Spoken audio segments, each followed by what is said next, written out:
The area of velocity time graph gives distance और displacement cover. ठीक है, हम डिस्कस क्या कर रहे थे? Study of motion by graph, और उसमें हमने एक पॉइंट डिस्कस किया था कि whenever we find out the area of velocity time graph, the area of velocity time graph gives distance or displacement cover. Whenever object travel in a one direction without change in its direction of motion, मतलब object क्या कर रहा है? अपने motion की direction को change नहीं कर रहा है, उस केस में डिस्टेंस और डिस्प्लेसमेंट क्या रहेंगे? सेम रहेंगे. But as it change the direction of motion, at that situation distance and displacement are different. Distance is more than displacement. अब पता कैसे चलेगा कि ऑब्जेक्ट, ग्राफ से कैसे पता चलेगा कि ऑब्जेक्ट ने अपना मोशन का डायरेक्शन चेंज किया है या नहीं किया है? तो जब भी आपका velocity time graph, whenever the velocity time graph is above to the time axis, जब भी वो क्या हो? टाइम एक्सिस के ऊपर हो, पॉजिटिव इस तरफ हो, इस सेक्शन में हो, that means आपका ऑब्जेक्ट की मोशन जो है वो एक ही डायरेक्शन में हो रही है, doesn't change its direction of motion, and at that situation distance and displacement will be same. But if the graph is below to the time axis, यानी इस तरफ नीचे की सेक्शन में आए, इस तरफ, इस रीजन में ग्राफ आता है, that means object changes direction of motion. At that situation distance and displacement will be different. अब देखिए, लास्ट मैंने एक क्वेश्चन कल मैं डिस्कस कर रहा था, कंप्लीट नहीं हो पाया था, तो उसी क्वेश्चन को मैं आज वापस लेता हूं. ठीक है, आपको एक वेलोसिटी टाइम ग्राफ दे रखा है.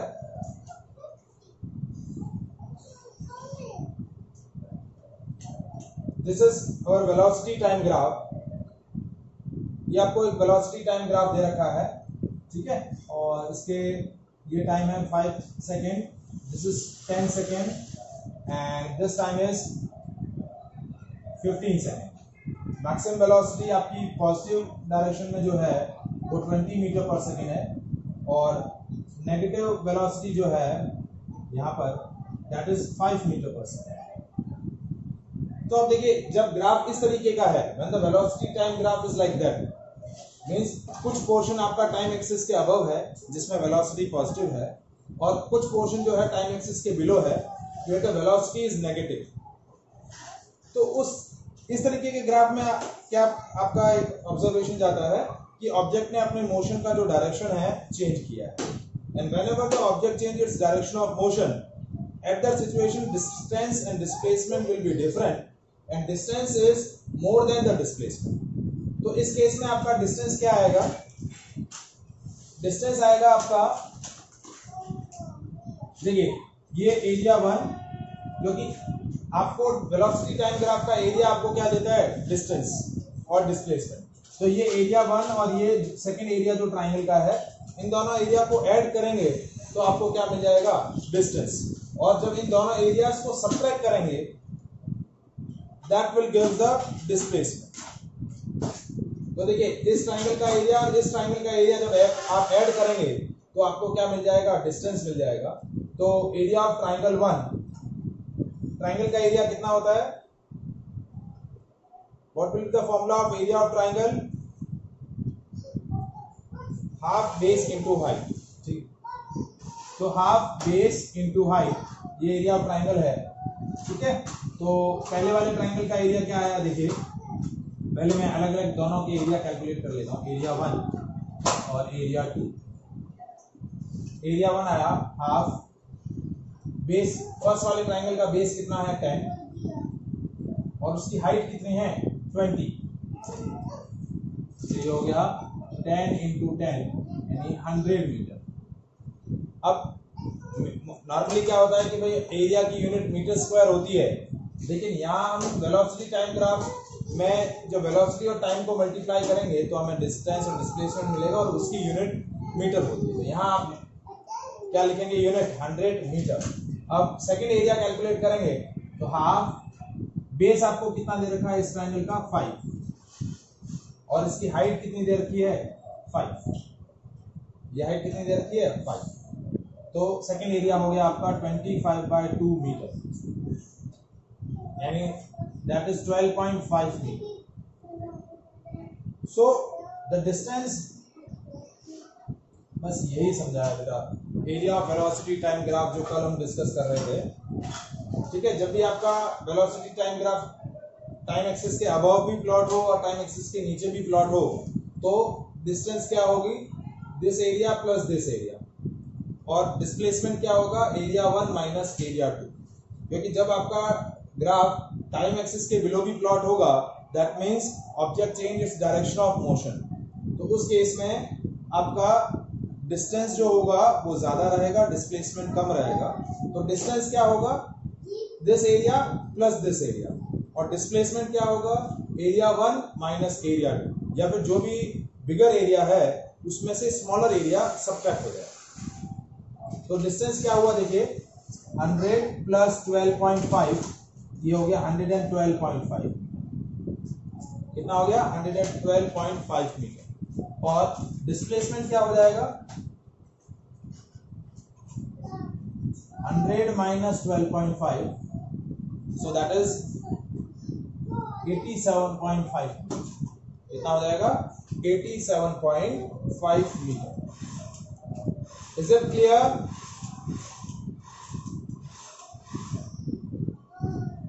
Any doubt? So that is a, देखिए, that is a distance and displacement in a 15 second. ये आपका क्या आया, this is a value of distance and displacement in a 15 second, यानी overall the entire journey. यदि सपोज इसी question के अंदर पूछा जाता what will be the distance and displacement of an object in a 10 second, तो 10 सेकेंड के अंदर आपको सिर्फ यही टाइम इंटरवल लेना है और उसमें सिर्फ यही एरिया लेना है. तो उस केस में क्या होगा, distance and displacement will be same and that will equals to 100 metre. जैसे आपको इसी क्वेश्चन के अंदर पूछा जाता what will be the distance and displacement of an object in 10 second. तो 10 सेकंड में ऑब्जेक्ट यहां से इतना वेलोसिटी इंक्रीज कर रहा है, वापस वेलोसिटी डिक्रीज करके जीरो हो जा रहा है. तो यही एरिया कवर हो रहा है, तो डिस्टेंस और डिस्प्लेसमेंट सेम रहेगा. क्यों? क्योंकि object doesn't change its direction of motion. तो आपका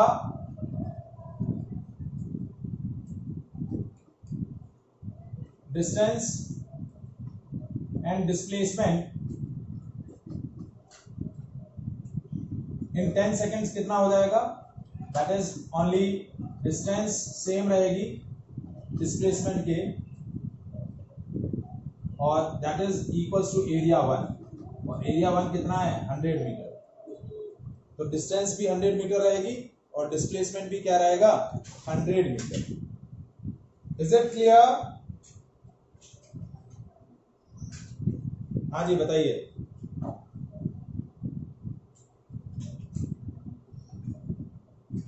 नहीं, देखिए, दोनों एरिया इंक्लूड करेंगे तो डिस्टेंस होगा, दोनों एरिया का जो डिफरेंस होगा वो डिस्प्लेसमेंट होगा.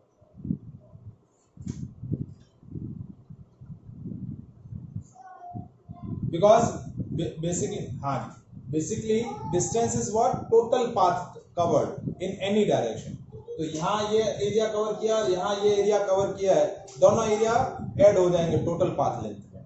और डिस्प्लेसमेंट में क्या होता है, shortest distance between initial and final position.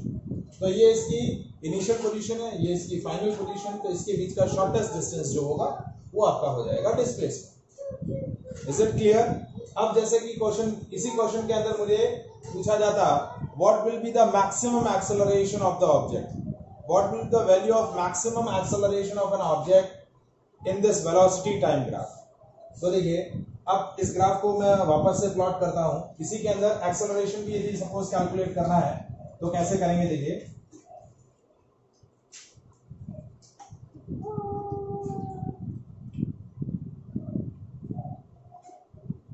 ये आपका वेलोसिटी इस एक्सिस पे और इस एक्सिस पे टाइम, ठीक है. और सेम वही ग्राफ, ये 5 सेकेंड, ये 10 सेकेंड और ये 15 सेकेंड, ठीक है. यहाँ आपकी मैक्सिमम वेलोसिटी आई है 20 मीटर पर सेकेंड और यहाँ मैक्सिमम वेलोसिटी आई है 5 मीटर। नेगेटिव साइन यही बता रहा है कि सिर्फ मोशन का जो डायरेक्शन है वो चेंज हुआ है। अब देखिए इस ग्राफ में यदि हम ग्राफ को अलग अलग सेक्शन में मार्क आउट करें तो ए बी ये सी ये डी और ये ई, आपके पास 5 अलग अलग पॉइंट्स हैं।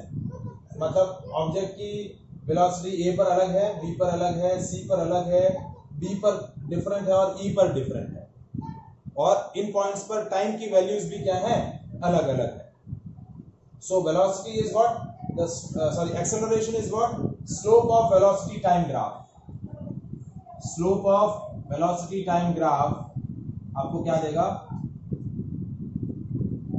एक्सेलरेशन देगा। क्या देगा, slope of velocity time graph gives an acceleration. तो हमें क्या करना है, आपको ए बी लाइन का स्लोप कैलकुलेट करना है, फिर बी सी लाइन का स्लोप कैलकुलेट करना है, फिर सी डी लाइन का स्लोप कैलकुलेट करना है। देखिए आप चाहें तो पूरा बी टू डी लाइन का स्लोप भी कैलकुलेट कर सकते हैं क्योंकि वो एकदम स्ट्रेट लाइन है। तो आपके पास 3 डिफरेंट लाइन है, ए बी सी डी या फिर A B B C C D और डी ई, ये 4 अलग अलग लाइन है। इन चारों अलग लाइंस का स्लोप आप कैलकुलेट करेंगे and you will get 4 values of acceleration. तो अब मैं जिनसे पूछूं वही कोऑर्डिनेट्स की वैल्यू बताएंगे। तो हाँ, ए पॉइंट्स के कोऑर्डिनेट क्या होंगे, here what will be the coordinate of point A,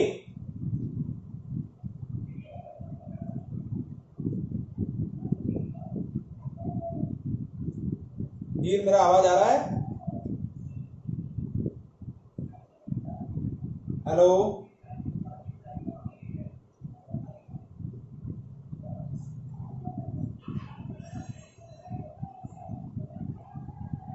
zero zero. हाँ ये कौन बोला है, प्रशीन। ओके, मैंने अभी आपको एक चीज बोली थी कि जिससे पूछूं वही बताएगा, क्योंकि मुझे पता तो चले कि कितने लोगों को समझ में आ रहा है। हाँ चलिए, ए के कोऑर्डिनेट बता दिए 0,0। हाँ अभी पॉइंट बी के कोऑर्डिनेट क्या होंगे बेटा, पॉइंट बी के coordinate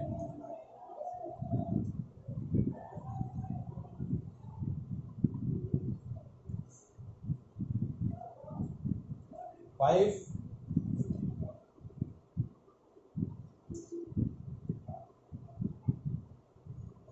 and Y axis coordinate क्या होगा, ये 20 है, 5,20। ओके। हाँ अक्षर, पॉइंट सी के कोऑर्डिनेट क्या होंगे बेटा,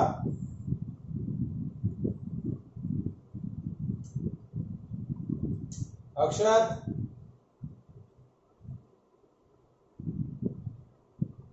पॉइंट सी के कोऑर्डिनेट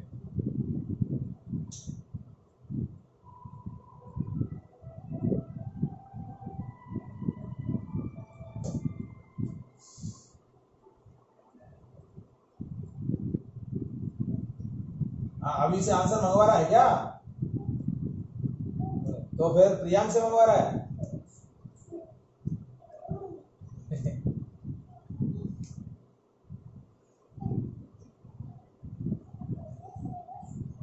हाँ दिशा, क्या होंगे कोऑर्डिनेट पॉइंट सी के,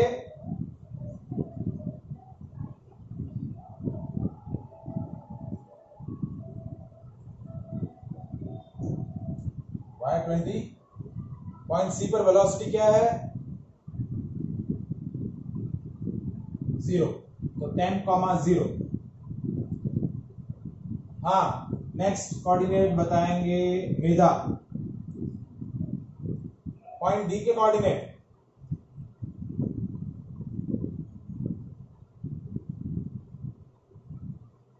जीरो और -5। वाई 0, टाइम तो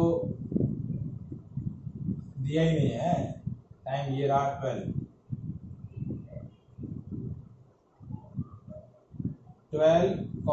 -5। और ई के कोऑर्डिनेट, हाँ तक्ष आप बताएंगे, पॉइंट ई के कोऑर्डिनेट क्या होंगे, 15,c। ठीक है, तो अब मैं कैलकुलेट कर रहा हूं slope of line A B, ये मेरी A1 है, A1 की वैल्यू देखिए, फर्स्ट एक्सेलरेशन है। देखिए चेंज इन वेलोसिटी कितना हो रहा है, चेंज इन वेलोसिटी को चेक करने के लिए मैं y कोऑर्डिनेट चेक करूंगा और चेंज इन टाइम को चेक करने के लिए मैं x कोऑर्डिनेट में जो चेंज हो रहे हैं उसको नोट डाउन करूंगा। तो देखिए यहाँ वेलोसिटी मेरी 0 है और यहाँ 20 है। यस बताइए, हाँ अब सही है। देखिए x कोऑर्डिनेट मेरा है, मेरा इनिशियल वेलोसिटी है 0, फाइनल वेलोसिटी है 20, तो मेरा स्लोप हुआ change in velocity upon time, तो चेंज इन वेलोसिटी हुआ 20 माइनस 0 अपॉन टाइम, क्या टाइम इंटरवल कितना है 5 माइनस 0, तो एक्सेलरेशन कितना आ गया 4 मीटर पर सेकेंड स्क्वायर। कितना आ गया 4 मीटर पर second square. What will be the acceleration 20/5 4। ये A1 की वैल्यू आ गई। अब मुझे A2 की वैल्यू कैलकुलेट करनी है, तो that is the slope of line BC। So slope of line BC that is A2। तो देखिए चेंज इन वेलोसिटी, अब देखिए यहाँ 0 है वेलोसिटी और यहाँ 20 है, तो फाइनल वेलोसिटी मेरी 0, इनिशियल वेलोसिटी 20, तो that is 0 minus 20 upon time change कितना हो रहा है, यहाँ मेरा टाइम 10 है और यहाँ 5 है। देखिए नेक्स्ट वाला जो कोऑर्डिनेट है ये आपका फाइनल टाइम फाइनल वेलोसिटी, और ये जो है वो इनिशियल वेलोसिटी और इनिशियल टाइम है। तो ये हो गया 10 माइनस 5, ये हो गया माइनस 20/5 यानी माइनस 4 मीटर पर सेकेंड स्क्वायर। ये +4 है, ये -4। अब देखिए स्लोप ऑफ लाइन CD, यहां तक सभी को समझ में आया है?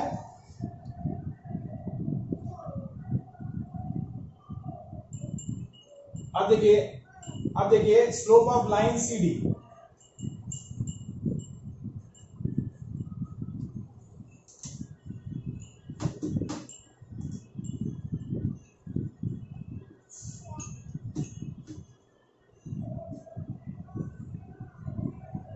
सो स्लोप ऑफ लाइन CD क्या होगा, C के कोऑर्डिनेट है 10, 0 और D के कोऑर्डिनेट है 12, -5, तो चेंज इन वेलोसिटी कितना हुआ -5 -0, क्योंकि यहाँ वेलोसिटी -5 है और यहाँ वेलोसिटी 0 है, divided by 12 minus 10,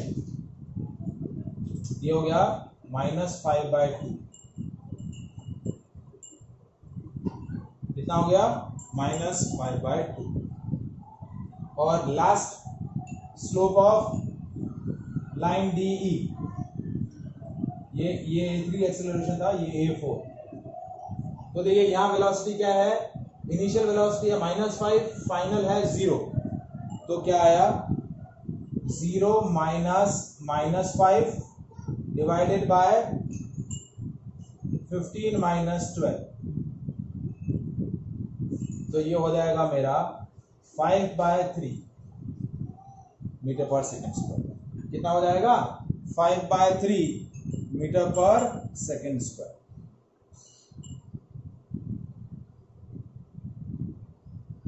is it clear? तो अलग अलग एक्सेलरेशंस फाइंड आउट हुए। सो which two motion parameters we have obtained from velocity time graph? Acceleration and distance and displacement. Slope of velocity time graph gives acceleration and the area of velocity time graph gives distance and distance or displacement covered. Is it clear?